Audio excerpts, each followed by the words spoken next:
So I realized in English, we just call things by demons and monsters, whereas in Chinese, it's a little bit more nuanced and categorized. In Chinese, we call demons and monsters in four categories. There's Yao, Mo, Gui, and Guai. So we'll start with the creator of all things.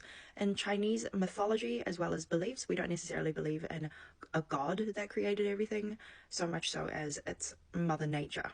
She created Ren, which are humans, Wu, which are things like animals, trees, rocks, and Guai, which are oddities, per se.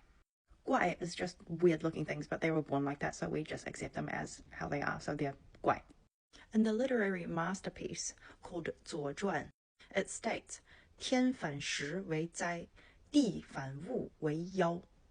What that's trying to depict is if the sky goes against the seasons, then it's a disaster, and if the earth goes against nature, then it becomes Yao. The direct translation of Yao is demon, but it's a little bit more nuanced than that. In the main category of Yao, there are two subcategories of Yao Jing and Yao Guai. Yao Jing is more human-like, so they behave like humans, they sort of conduct themselves like humans, they can be pretty. If it's a girl, for example, they try to adopt more human-like behaviors and features. And then there's Yao Guai. They're demons that look weird, pretty much. Yao are things that go against nature.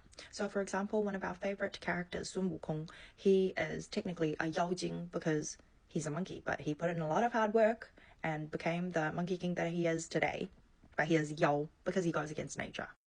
Gui comes from the subcategory of humans. So with human beings, we are composed of two elements, which is number one, our meat suit, and number two, our spirit or our soul. And if the soul or the spirit has a little bit of a mishmash and it doesn't do very well, then it becomes a ghost, which is Gui.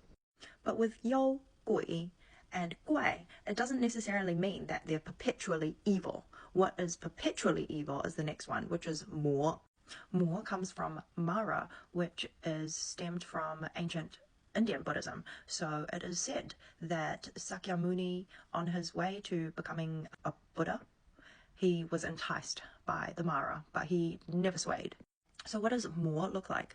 Well, Mo just makes everything look enticing. So for example, the 7 deadly sins, that would be the doing of Mo.